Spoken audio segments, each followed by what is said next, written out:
नमस्कार। कृषि जगत कार्यक्रम में आप सभी दर्शकों का स्वागत है।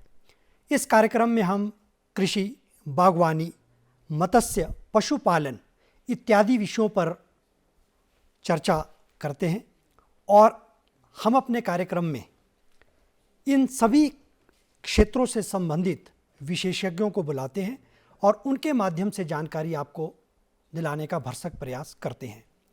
आज हम बात करेंगे औषधीय मशरूम की खेती किस प्रकार की जा सकती है। इस विषय पर चर्चा करने के लिए हमने अपने कार्यक्रम में विशेष रूप से आमंत्रित किया है डॉक्टर धर्मेश गुप्ता जी को। डॉक्टर साहब, आपका कार्यक्रम में बहुत बहुत स्वागत है। धन्यवाद।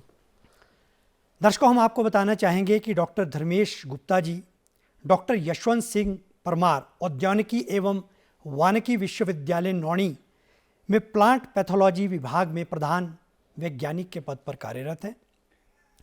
और जैसा कि हमारा आज का विषय है औषधीय मशरूम, इस विषय पर हम इनसे भरसक जानकारी आपको दिलाने का प्रयास करेंगे। डॉक्टर साहब, सबसे पहले मैं आपसे जानना चाहूँगा, क्योंकि देखिए मशरूम की जब हम बात करते हैं तो हमारा ध्यान सीधे जाता है कि मशरूम जो है एक वेजिटेबल के रूप में, एक सब्जी के रूप में हमारे द्वारा प्रयोग की जाती है। लेकिन जब औषधीय मशरूम की बात आती है तो सभी के अंदर एक जिज्ञासा और जागरूकता पैदा होती है। तो सर्वप्रथम आप बताइए कि औषधीय मशरूम से क्या तात्पर्य है।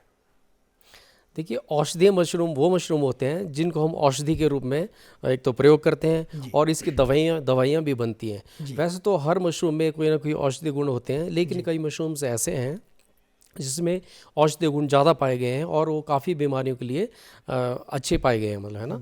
तो हमारे मुख्य रूप से औषधीय मशरूम हैं हमारे, जैसे शिटाके मशरूम है, गैनोड्रामा मशरूम है, ऑरिकुलेरिया मशरूम है, फिर आपका कॉर्डिसेप्स मशरूम है।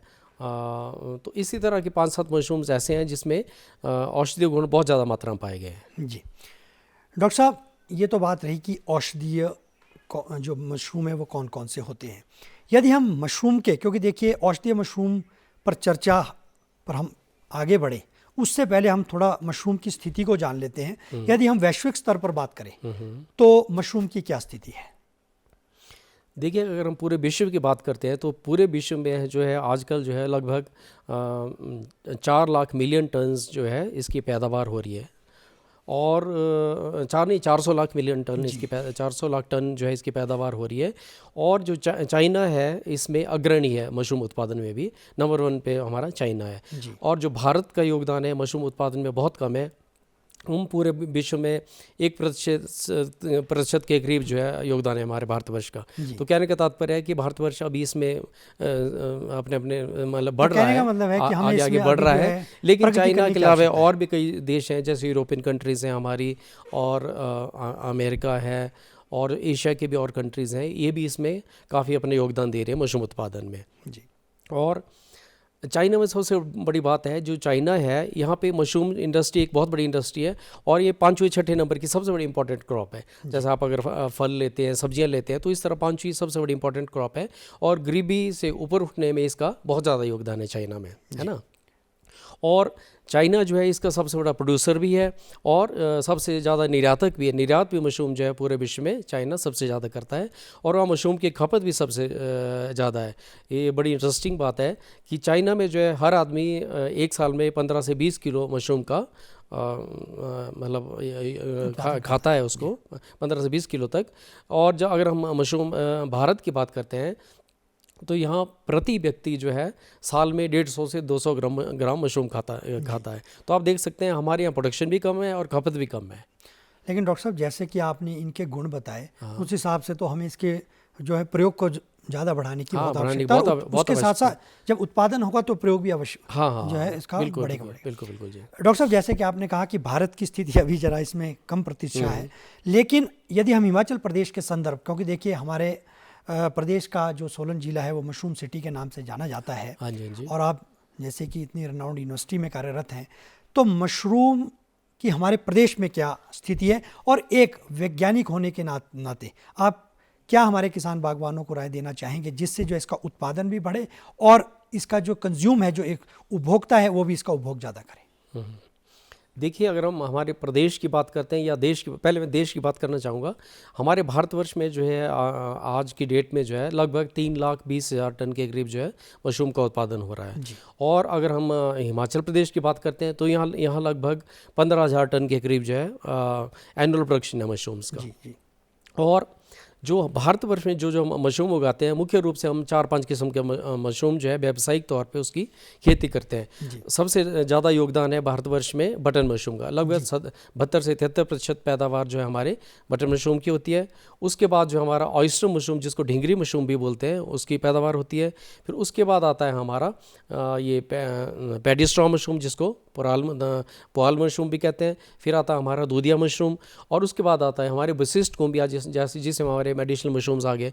तो जो मेडिसिनल मशरूम्स वगैरह है, इसका प्रोडक्शन हमारे भारतवर्ष में लगभग 1% के करीब है, तो नगण्य है जिसको आप बोल सकते हैं। लेकिन दिन प्रतिदिन जो है अब लोगों का रुझान इस तरफ भी बढ़ रहा है, और आने वाले समय में मुझे पूरा विश्वास है कि इसका उत्पादन भी बढ़ता रहेगा। और अगर हम विश्व की बात करते हैं, विश्व में जो है शिटाके जो है नंबर 1 मशरूम माना जाता है, जो कि भारत में अब ऑलमोस्ट नेग्लिजिबल है, जिसके प्रोडक्शन शिटाके जो है नंबर 1 मशरूम माना जाता है। उसके बाद जो है हमारे और मशरूम्स आते हैं, और बटन मशरूम का तो हमारे भारतवर्ष पूरे विश्व में तीसरा स्थान है, जो कि हमारे भारतवर्ष में नंबर 1 मशरूम है। तो हमारे भी इस चीज़ की ज़रूरत है कि हम भी जो औषधीय खुम्ब हैं उसका उत्पादन बढ़ाएं और लोगों को इसके फ़ायदे के बारे में ज़्यादा से ज़्यादा जागरूक कराएं। जी डॉक्टर साहब, मशरूम के पौष्टिक गुण क्या होते हैं? देखो, मशरूम जो है एक बहुत ही पौष्टिक गुणों से भरपूर एक सब्जी भी, जिसको हम कह सकते हैं, हम ज़्यादातर इसको सब्जी के रूप में यूज़ करते हैं, तो एक पौष्टिक गुणों से भरपूर है। सबसे बड़ी बात तो है इसमें जो है प्रोटीन्स भरपूर मात्रा में पाए जाते हैं। मशरूम कहते हैं, जैसे डॉक्टरों ने ये प्रूव भी किया है कि जो जीव जनित प्रोटीन्स होते हैं वो अच्छी क्वालिटी के माने जाते हैं। जीव जनित प्रोटीन होते हैं। जीव जनित में आ गया आपका अंडा, मछली, मीट, तो कहते हैं जो इसके प्रोटीन्स होते हैं वो अच्छी क्वालिटी के माने गए हैं। और जो ये वनस्पति जनित प्रोटीन होते हैं, जैसे आपके मशरूम्स वगैरह हो गया, इसके प्रोटीन मशरूम नहीं, जो आपके पौधों या जो बाकी सब्जियों या बाकी अनाज से हमें जो प्रोटीन्स मिलते हैं उसको अच्छी क्वालिटी का नहीं माना जाता है। उसका कारण ये है कि जो ये जीव जनित प्रोटीन्स होते हैं, इसमें हर तरह के सारे अमीनो एसिड्स प्रेजेंट होते हैं। तो ये जो अमीनो एसिड्स होते हैं मशरूम की अगर हम बात करते हैं, तो मशरूम एक ऐसा ऐसा ही फसल है जिसमें सारे अमीनो एसिड्स प्रेजेंट होते हैं। तो इसको एक क्वालिटी प्रोटीन्स वाला स्रोत भी कहा गया है, खासकर नॉन वेजिटेरियन लोगों के लिए। कहने का आपकी ये हाँ, तो इसमें प्रोटीन्स जो है भरपूर मात्रा में पाई गई है। इसके अलावा इसमें विटामिन डी भी भरपूर मात्रा में पाई गई है। आजकल आपने देखा होगा हर आदमी में विटामिन डी की कमी पाई जा रही है, क्योंकि हमारा जो रहन सहन का स्तर है, खान पान है, वो इस तरह हो गया है कि हर आदमी में इसकी कमी पाई जाती है। तो अगर किसी भी मनुष्य को इसकी कमी है, तो अगर वो मशरूम का पर्याप्त सेवन करे तो इससे भी वो निजात पा सकता है। और अगर हम मशरूम को काट कर हम 10 या 15 मिनट के लिए सूरज की किरणों के नीचे रखें, या अल्ट्रावायलेट जो रेज़ होती है उसके नीचे रखें, तो जो मशरूम जो ये विटामिन डी का लेवल है मशरूम में कम से कम 100 गुना बढ़ जाता है। तो ये भी लोगों को करना चाहिए कि जब आप मशरूम खाते हैं तो इसको 10-15 मिनट के लिए काट करके एटलीस्ट सूरज की किरणों में रखो, ताकि इसमें जो विटामिन डी का लेवल है आपका और बढ़ जाए। इसके अलावा जो है मशरूम में हमारे जो ये फाइबर्स भी पाए जाते हैं, विटामिन बी कॉम्प्लेक्स भी पाई जाती है, तो काफ़ी चीज़ें इसमें पाई जाती हैं। स्टार्च भी पाया जाता है थोड़ी लो मात्रा में। डॉक्टर साहब, आपका कुल मिला के कहने का मतलब ये है कि जो मशरूम है वो बहुआयामी गुणों से धनी पदार्थ है। बिल्कुल, जिसे हम कह सकते हैं कि बहुआयामी गुण इसके अंदर है। जी डॉक्टर साहब, जैसा कि ये तो हमने बात करी मशरूम के परिप्रेक्ष्य की बात, आज का विषय औषधीय मशरूम को लेकर के है। तो हम आपसे जानना चाहेंगे, जैसे कि अभी आपने 4-5 औषधीय जो है मशरूम उनके नाम लिए थे, तो हम उन आपसे चाहेंगे कैटेगरिकली कि आप एक एक के बारे में बताएं कि इसको किस तकनीक के माध्यम से उगाया जा सकता है। जैसे यदि हम गैनोडर्मा की बात करते हैं, जिसे शायद ऋषि मशरूम भी कहते हैं, उस पर आप क्या कहना चाहेंगे? देखिए, जो गैनोडर्मा मशरूम है, इसको मशरूम ऑफ इमॉर्टलिटी भी कहते हैं, मतलब अमर रहने का मशरूम है। और चाइना में जो लोग हैं इसको बहुत ज़्यादा खाते हैं, मतलब जो वहाँ की जो गवर्नमेंट है इसके बहुत ज़्यादा मेडिसिन बनाती है। इसके जो है बाज़ार में आपको सिरप मिल जाते हैं, इसके कैप्सूल्स मिल जाती हैं, टेबलेट्स मिलेंगे, फिर इसकी चाय भी मिलती है, गैनोडर्मा टी मिलती है, गैनोडर्मा कॉफ़ी मिलती है, और भी इसके बहुत ज़्यादा प्रोडक्ट्स अवेलेबल है मार्केट में। और इसमें कई बीमारियों को लड़ने की क्षमता पाई गई है, जैसे इसमें एंटी कैंसर प्रॉपर्टीज़ भी पाई गई है, तो कैंसर की लड़ने की भी इसमें क्षमता पाई गई है। और अगर हम इसकी लगाने की तकनीक की बात करते हैं तो इसको ज़्यादातर हम चौड़ी पत्ती वाले जो पेड़ों का जो बुरादा होता है, बुरादे के ऊपर लगाते हैं। तो हम क्या करते हैं, चौड़ी पत्ती वाले पेड़, जैसे अगर हम हिमाचल की बात करते हैं, बान ले सकते हैं, तुन्ना ले सकते हैं, आम, पॉपुलर, पीपल, तो इन पेड़ों का हम बुरादा लेते हैं। तो 80% हम जो है बुरादा लेते हैं और 20% उसमें गेहूं की चोकर डालते हैं। तो इनको हम पहले दिन भिगा लेते हैं और अगले दिन इसमें मतलब कम से कम 12-15 घंटे में भिगाने के बाद इसको अगले दिन इसमें हम 1% कैल्शियम कार्बोनेट और 1% जिप्सम मिलाते हैं। मिलाने के बाद इसको अच्छी तरह मिक्स कर देते हैं और हम इसमें पानी इतना कर डालते हैं कि उसकी मात्रा 60 से 65% के करीब इसमें हो जाए। तो इसका टेस्ट ये होता है कि अगर हम इसको अपनी मुट्ठी में अगर हम इसको निचोड़ेंगे तो हमारी मुट्ठी तो गिल्ली हो जाएगी, लेकिन जो पानी है नीचे नहीं निटरेगा। तो उससे पता लगता है कि इसमें जो आपका पानी ही पर्याप्त मात्रा में है। उसके बाद जब आपने मिश्रण बना लिया अगले दिन, फिर हम क्या करते हैं, पॉलीप्रोपाइलिन के थैले लेते हैं। पॉलीप्रोपाइलिन एक ऐसा मटेरियल होता है, प्लास्टिक की तरह दिखता है लेकिन वो प्लास्टिक नहीं होता है। उसके ये गुण होते हैं कि अगर आप इसको हाई टेम्परेचर में, जैसे हम इसको ऑटोक्लेव करते हैं, तो ये पिघलता नहीं है। तो फिर हम पॉलीप्रोपाइलिन के थैले लेते हैं और हर थैले में हम 1.5 से 2 किलो के हिसाब से हम बुरादा भर देते हैं और इसको अपने हाथ से थोड़ा थोड़ा प्रेस कर देते हैं। उसके बाद हम उसके ऊपर जो थैला का जो ऊपर का भाग होता है उसमें प्लास्टिक का एक रिंग लगाते हैं और रिंग लगाने के बाद हम उसको लिफाफे को मोड़ देते हैं और उसमें हम नॉन एब्जॉर्बेंट कॉटन लगा देते हैं, उसका प्लग लगा देते हैं और उस लिफाफे को बंद कर देते हैं। उसके पश्चात हम क्या करते हैं, इन लिफाफों को फिर हम एक ऑटोक्लेव जो हमारी मशीन होती है उसमें डालते हैं। ऑटोक्लेव का मेन मकसद होता है चीज़ों को स्टरलाइज करना, है ना। तो इसमें जो भी बुरादे में भी कई तरह के जीवाणु वगैरह रहते हैं, तो हम चाहते हैं कि वो ख़त्म हो जाए ताकि हमारी फसल इसमें अच्छी तरह चले। तो हमें इसको पहले स्टरलाइज करना होता है। तो ऑटोक्लेव में जो है हम इस अपने बुरादे को और इसके मिश्रण को 22 पाउंड प्रेशर में 2 घंटे के लिए उपचारित करते हैं।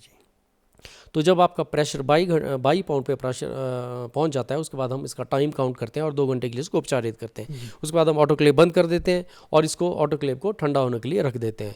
तो 2-4 घंटे में जब आपका ये ठंडा हो जाएगा, फिर हम बैग्स को बाहर निकाल लेते हैं और बैगों को फिर हम ठंडा होने के लिए रख देते हैं। फिर अगले दिन हम क्या करते हैं, इन्हीं बैग्स को हम एक हमारी मशीन होती है लैमिनार एयर फ्लो, तो उसमें हम अल्ट्रावायलेट किरणों के नीचे हम इन बैग्स को आधा घंटे के लिए उपचारित करते हैं, है ना। और उसके बाद फिर हम इसमें जो हमारा जो स्पॉन होता है, कम से कम 5% गीले वजन के मुताबिक हम उसमें स्पॉन डालते हैं और उस स्पॉन को बैग्स में इनोकुलेट करेंगे और बैग्स को बंद कर देते हैं और उसको बुरादे में थोड़ा मिला देते हैं। एक खास तकनीक से उसको मिलाना पड़ता है। फिर उसके बाद फिर हम इन बैग्स को 25 से 28 डिग्री तापमान पर बीज फैलने के लिए रख देते हैं। तो ज़्यादातर ये जो गैनोडर्मा मशरूम ये हाई टेम्परेचर पे चलता है, तो 28 डिग्री तापमान पे जो है कम से कम 20-25 दिनों के बाद जो है पूरा जो हमारा मशरूम का जो माइसीलियम है उसमें फैल जाता है और बैग आपके सफ़ेद कलर के आपको नज़र आ जाते हैं। उसके बाद फिर इसमें जो है मशरूम निकलना, लाल रंग के मशरूम निकलना स्टार्ट हो जाते हैं और इसके जो टोपी होती है सफ़ेद रंग की होती है।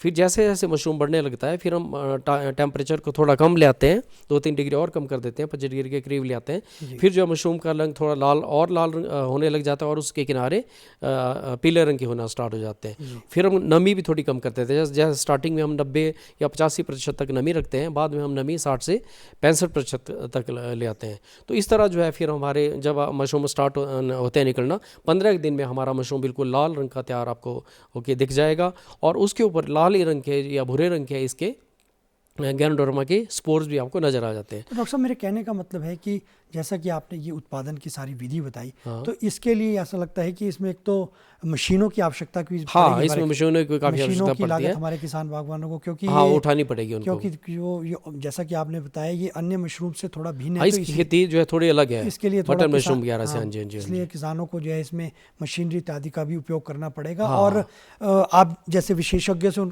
इसमें एक जिसे कहते हैं एक संपूर्ण जानकारी भी लेनी पड़ेगी, क्योंकि उसी माध्यम से इसका जो उत्पादन संभव हो सकेगा। डॉक्टर साहब, ये तो आपने बात करी गैनोडर्मा की, अब हम बात करते हैं ब्लैक ईयर या कंचपड़ा, तो उसके लिए भी क्या इसी तकनीक का उपयोग किया जाता है? जो ये ब्लैक ईयर मशरूम और कंचपड़ा मशरूम होते हैं, इसको कंचपड़ा मशरूम हम इसलिए बोलते हैं कि इसकी शेप जो है हमारे कान की तरह होती है और ये ब्राउन से कलर, भूरे से लेके लाल रंग का होता है। और अगर हम भारत की बात करते हैं तो हमारे जो पूर्वी भारत के जो क्षेत्र हैं, उत्तर पूर्वी क्षेत्र हैं, वहाँ पे ये जंगलों में पाया जाता है और जंगलों से इसको इकट्ठा करके लोग वहाँ के इसको खाते हैं।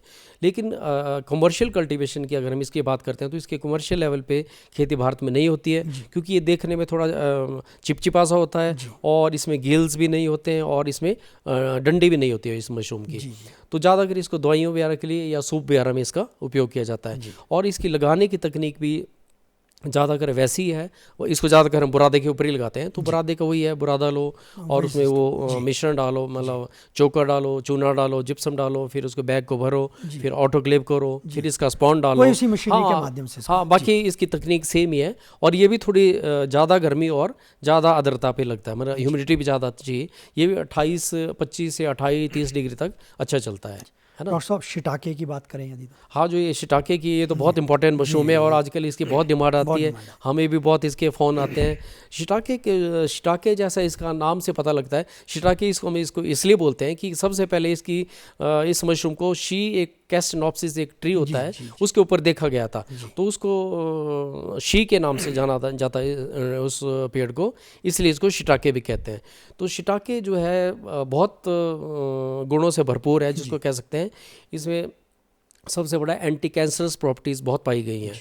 बल्कि कई बार हमें फ़ोन भी आते हैं विश्वविद्यालय में कि सर हमारे पेशेंट को इस तरह की प्रॉब्लम है, और डॉक्टर भी कई बार इसको रिकमेंड भी कर रहे हैं, तो हमारे से डिमांड करते हैं, लेकिन हमारे तो व्यावसायिक तौर पे इसको नहीं लगाते हैं। तो हम उन्हें बताते हैं कि हम आपको इसकी कल्टीवेशन की जानकारी दे सकते हैं। तो जो इसकी कल्टीवेशन है शिटाके मशरूम की, ये ज़्यादातर वैसे तो दो विधियाँ हैं, एक तो लकड़ी के लट्ठे के ऊपर लगाते हैं या दूसरी होती है लकड़ी के बुरादे के ऊपर लगाना। जो लकड़ी के लट्ठों के ऊपर लगाना थोड़ा हम ज़्यादा रिकमेंड नहीं करते हैं, क्योंकि लकड़ी को काटना जो आजकल बैन है, गवर्नमेंट भी आपको अलाउ नहीं करेगी आप पेड़ काटें, तो लकड़ी के गट्ठों पर लगाना इसको ज़्यादा संभव नहीं है।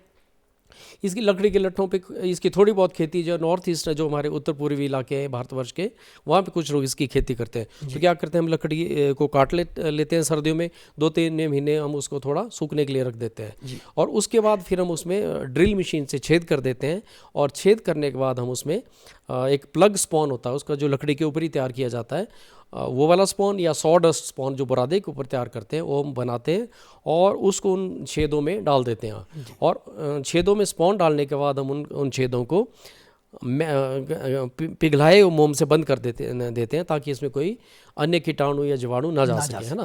फिर उसके बाद हम लट्ठों के किसी छायादार स्थान पे तिरछा रख देते हैं या एक ढेर बना के रख देते हैं। जैसे 2-4 ठेले अपने नीचे रख दिए, 4 उसके ऊपर ऑपोजिट डायरेक्शन में रख दिए। फिर हम इन लट्ठों की इस तरह रखते हैं कि वहाँ का टेम्परेचर जो है 25 डिग्री के करीब रहे जी। तो इस तापमान में जो है हमारा जो मशरूम का माइसीलियम है इन लट्ठों में फैल जाता है, और 8 से 10 महीने के अंतराल के बाद फिर इसमें क्रॉप आना स्टार्ट हो जाती है। लेकिन इसका ये फ़ायदा रहता है कि फिर जो ये लट्ठे हैं, इनसे आपकी क्रॉप 3-4 साल तक आती रहती है। लेकिन ये विधि बहुत ज़्यादा प्रचलित नहीं है भारतवर्ष में, तो इसके बाद फिर वैज्ञानिकों ने एक नई विधि निकाली थी, उसको बोलते हैं लकड़ी के बुरादा वाली तकनीक। तो उसमें हम क्या करते हैं, चौड़ी पत्ते वाले पेड़ों का बुरादा लेते हैं। चौड़ी पत्ते वही हो गया, जैसे आपका तुन्ना है, बान है, पॉपुलर है, आम है या पीपल है, इस तरह के जो भी चौड़ी पत्ती वाले पेड़ हैं उनका बुरादा लेते हैं। सूखा बुरादा लेंगे, पहले दिन उसको भिगाएंगे, अगले दिन उसमें 20% के करीब इसमें गेहूं की चोकर डालेंगे, 1% के करीब इसमें चूना डालेंगे, 1% ही इसमें जिप्सम डालेंगे। तो उसका पूरा मिश्रण बना के पॉलीप्रोपाइलिन के थैलों में इनको 1.5 से 2 किलो के हिसाब से भर देंगे।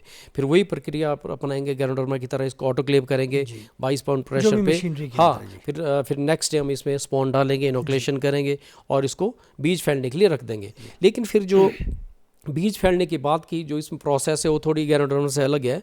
इसमें क्या होता है कि जैसे 25-30 दिन में आपका बीज फैल गया, तो आपके बैग जो है बिल्कुल हार्ड हो जाते हैं। उसके बाद इसमें एक ब्राउनिंग स्टेज आती है और बम्प फॉर्मेशन स्टेज होती है। तो इस स्टेज पे जो है हम बैग का लिफाफा हम काट देते हैं, और काटने के बाद हम इसको शॉक ट्रीटमेंट देते हैं। एक बड़ी इंपॉर्टेंट ट्रीटमेंट होती है इस मशरूम में, शॉक ट्रीटमेंट जिसको बोलते हैं। तो हम क्या करते हैं, अपने इन बैगों को जिनको हम खोल दिया है उनको हम बर्फ़ के ठंडे पानी में 15 से 20 मिनट के लिए एक बड़े बर्तन में डुबा के रख देते हैं। चाहे आप कोई बड़ा टब ले लो या ड्रम ले लो, जितनी आपकी कैपेसिटी है उसमें आप बर्फ़ का ठंडा पानी ले लो और उसमें आपके इन लॉग्स को आप 15-20 मिनट के लिए डुबा लो। उसके बाद फिर हम इनको अपने क्रॉपिंग रूम में रख दो, इन बैग्स को अपने। उसके बाद ही इसमें जो है 5-7 दिन के बाद मशरूम की कलिकाएँ निकलना स्टार्ट हो जाती हैं। तो ये मशरूम देखने में काफ़ी अच्छा होता है, ब्राउन कलर का होता है और काफ़ी वेट भी होता है इसका, 50-60 ग्राम का भी एक मशरूम होता है। और तो फिर शॉक ट्रीटमेंट के बाद इसमें 10-15 दिन में आपकी क्रॉप आना स्टार्ट हो जाती है और फिर 10-15 दिन में आप डॉक्टर साहब जैसा कि आप बता रहे हैं कि अभी इनका इतना प्रचलन हमारे प्रदेश में या देश में नहीं है, लेकिन फिर भी जो आपका विश्वविद्यालय है निरंतर इस पर शोध कर रहा है और आप लोग इस पर कार्यरत हैं। हाँ जी। डॉक्टर साहब बात करते हैं कॉर्डिसेप्स को लेके, और इसे सुना गया कि बहुत महंगा जो है ये मशरूम होता है, औषधीय मशरूम, इस पर क्या कहना चाहेंगे? सर, जो कॉर्डिसेप्स मशरूम है इसको कॉस्टलीस्ट फंगस बोलते हैं वर्ल्ड में, है ना। It is one of the costliest fungus in the world, और ये 2 से 10 लाख रुपए प्रति केजी जो है इंटरनेशनल मार्केट्स में भी बिकती है। लेकिन कॉर्डिसेप्स क्या होता है, ये ज़्यादातर हिमालय पर्वत में जो है 3 से 5 हज़ार मीटर की जो हाइट होती है वहाँ पे पाया जाता है, जहाँ पे बर्फ़ गिरती है। तो क्या होता है कि मई जून महीने में जब बर्फ़ पिघल जाती है तो लोग जो है उन पहाड़ों पे जाते हैं और वहाँ पे इस मशरूम को ढूंढना स्टार्ट करते हैं। खासकर हमारे, अगर हम भारत की बात करते हैं तो ये मशरूम जो है पिथौरागढ़ जिला उत्तराखंड में काफ़ी पाया जाता है, काफ़ी हाइट्स पे पाया जाता है। तो गर्मी के मौसम में लोग पहाड़ों पे जाते हैं, पूरा परिवार जाता है और वहाँ इसको कलेक्ट करते हैं। तो इस मशरूम को वहाँ कीड़ा जड़ी के नाम से भी जाना जाता है। कीड़ा जड़ी इसको इसलिए बोलते हैं क्योंकि जो ये मशरूम है कीड़े के ऊपर उगता है। एक कीड़े को पहले मारेगा, उसके ऊपर फिर मशरूम ग्रो करेगा और उस मशरूम को फिर आगे हम दवाई बनाने में यूज़ करते हैं। और चाइना और जापान में इस मशरूम को यर्शा गुम्बा के नाम से भी जाना जाता है। वहाँ पे भी इसकी बहुत पाया जाता है, चाइना और तिब्बत में, तो वहाँ काफ़ी मात्रा में पाया जाता है। और वहाँ इसको स्टेरॉइड बनाने में काफ़ी, चाइना में इसको स्टेरॉइड बनाने में काफ़ी यूज़ किया जाता है। और भारतवर्ष में भी इसके कई जगह अब इसकी दवाइयाँ भी बन रही हैं। और एक तो ये आपके स्टेमिना को बढ़ाता है और एथलीट्स के लिए बहुत अच्छा, खिलाड़ियों को इसको दिया जाता है। चाइना के लोग, चाइना में गवर्नमेंट इसको खिलाड़ियों को देती है और ये आपकी हर तरह की क्षमता को बढ़ाता है और कई बीमारियों के लड़ने की भी इसमें क्षमता पाई गई है। लेकिन क्या है कि ये तो जो ये कॉर्डिसेप्स साइनेंसिस स्पीसीज, ये तो सिर्फ हाइट्स में ठंडे इलाकों में पाई जाती है। लेकिन अब वैज्ञानिकों ने एक नई तकनीक निकाली है, एक नई स्पीसीज है इसकी, कॉर्डिसेप्स मिलिटेरिस। तो इस मशरूम को जो है आप लेबॉर्ट्री में भी ग्रो कर सकते हैं। प्लास्टिक नहीं, कांच के जो बीकर्स होते हैं या कांच की जो फ्लास्क होती हैं, तो उसमें हम इसको अब लगा रहे हैं और इसमें अच्छा उत्पादन किसानों को मिल रहा है। और भारतवर्ष के कई लेबॉर्ट्रीज में इसमें कार्य हो रहा है और लोग इसको अच्छी तरह इसमें ग्रो कर रहे हैं लेबॉर्ट्री में। डॉक्टर साहब, जैसे कि हम आज औषधीय मशरूम के विषय में चर्चा कर रहे हैं, लेकिन जहाँ तक मैं अभी तक समझ पाया हूँ इसके लिए संसाधनों का होना बहुत आवश्यक है। हाँ जी। इसकी जो पैदावार है वो आम मशरूम से थोड़ा हटकर है। संसाधनों के बारे में क्या, कहाँ से उपलब्धता रहेगी, मशीनरी, इसके थोड़ी जानकारी हमारे किसान बागवानों को। जी, ऐसा संसाधनों की मेन तो इसमें हमारे को 3-4 मशीनरी की खास आवश्यकता पड़ती है। एक आपका लैमिनार एयर फ्लो है, इसकी आपको जरूर आवश्यकता पड़ती है। ऑटोक्लेव, आपको अगर आपने ज़्यादा स्केल पे करना है तो आपको एक बड़ा ऑटोक्लेव लेना ही पड़ेगा, जिसमें आपको एक ही बारी में 100-200 बैग आपके तैयार हो जाएँ, है ना। और इसके अलावा फिर आपको बॉइलिंग के लिए आपको बड़ी बड़ी कैटल्स भी चाहिए। फिर आपको रॉ मटेरियल भी चाहिए, जैसे चौड़ी पत्ती वाले पेड़ों को बुरादा चाहिए। फिर आपको एक इनक्यूबेशन रूम चाहिए जहाँ मतलब कंट्रोल्ड फैसिलिटीज़ हों एनवायरनमेंट की हमारे, जिस तरह का आपको रूम भी चाहिए जिसकी लागत कम से कम मुझे लग रहा 5-7 लाख में वो एक बड़ा रूम आपको बन जाएगा। तो मुझे लग रहा है इसको बनाने के लिए आपको एटलीस्ट थोड़ा आपको संसाधनों की ज़रूरत पड़ती है और 15-20 लाख से कम आप इसमें स्टार्ट नहीं कर सकते इसमें आपके कार्य करना। तो इसमें हम कह सकते हैं हमारे स्मॉल फार्मर से थोड़ा जो ऊपर के फार्मर्स हैं उनके लिए इसमें इनिशिएटिव ले सकते हैं, उनके लिए इसमें ये अच्छा है। डॉक्टर साहब, यदि हम मार्केट की बात करें तो वहाँ क्या पोटेंशियल रहता है? ऐसा नहीं, इसकी जो मार्केट है वैसे तो दिल्ली की आज़ाद मंडी में भी हमारे काफ़ी मेडिसिनल मशरूम बिक रहे हैं, लेकिन कई मशरूम्स ऐसे हैं जो ऑनलाइन आजकल मशरूम के ऑनलाइन मार्केटिंग चैनल्स भी बहुत हैं और आजकल किसान भी काफ़ी पढ़ा लिखा है, तो आप इसको अगर ऑनलाइन भी बेचना चाहो तो आप इसको ऑनलाइन भी बेच सकते हैं और इसके अच्छे दाम आपको बाजार में उपलब्ध मिल सकते हैं। और आजकल फार्मास्यूटिकल इंडस्ट्रीज़ बहुत इसमें इन्वॉल्व हो रही है मशरूम के प्रोडक्ट्स बनाने में, सप्लीमेंट्स बना रहे हैं, इसकी मेडिसिन बना रहे हैं, तो हम उन इंडस्ट्री से भी कॉन्टैक्ट कर सकते हैं और उसके मुताबिक ही अपना मशरूम का उत्पादन भी कर सकते हैं। और इसमें एक और मशरूम के बारे में बताना मैं भूल गया। जी जी। ये आपका जो है लायंस हेड मशरूम है ना, लायंस मेन मशरूम है, लायंस मेन मशरूम है और इसको हैरिशम के नाम से भी जाना जाता है। तो फोटोग्राफ रह गया मेरे, तो वो मशरूम लायंस मेन के नाम से जाना जाता है। लाइंस में इसको ऐसे इसलिए बोलते हैं कि जो इसकी शक्ल है शेर के जो अयाल होते हैं उसके जो बाल होते हैं उससे मिलती जुलती होती है। और ये मशरूम जो है एक ब्रेन बूस्टर मशरूम इसको कहा जाता है। ये हमारे दिमाग की सोचने और काम करने की क्षमता को ज़्यादा बढ़ाता है। तो इसके बहुत से प्रोडक्ट्स भी बनते हैं, इसका अर्क भी बाज़ार में उपलब्ध है, इसके दवाइयाँ भी आजकल बन रही हैं। अगर आप ऑनलाइन भी अगर मार्केट की सर्च करते हैं तो इसकी बहुत सी दवाइयाँ भी बाज़ार में उपलब्ध होती हैं। तो इसकी खेती भी हम जो है बुरादे के ऊपर करते हैं या जो आपका गेहूं का भूसा है उसके ऊपर भी इसकी हम खेती कर सकते हैं। तो डॉक्टर साहब का कहने का मतलब है कि इस औषधीय मशरूम को यदि हमने इसका उत्पादन करना है तो इसके लिए संसाधनों का होना बहुत आवश्यक है। डॉक्टर गुप्ता, आप हमारे कार्यक्रम में आए, इतनी महत्वपूर्ण जानकारी आपने आज के विषय से संबंधित हमारे सभी दर्शकों को दी, इसके लिए आपका बहुत बहुत धन्यवाद। तो दर्शकों, हमें दीजिए अनुमति। नमस्कार।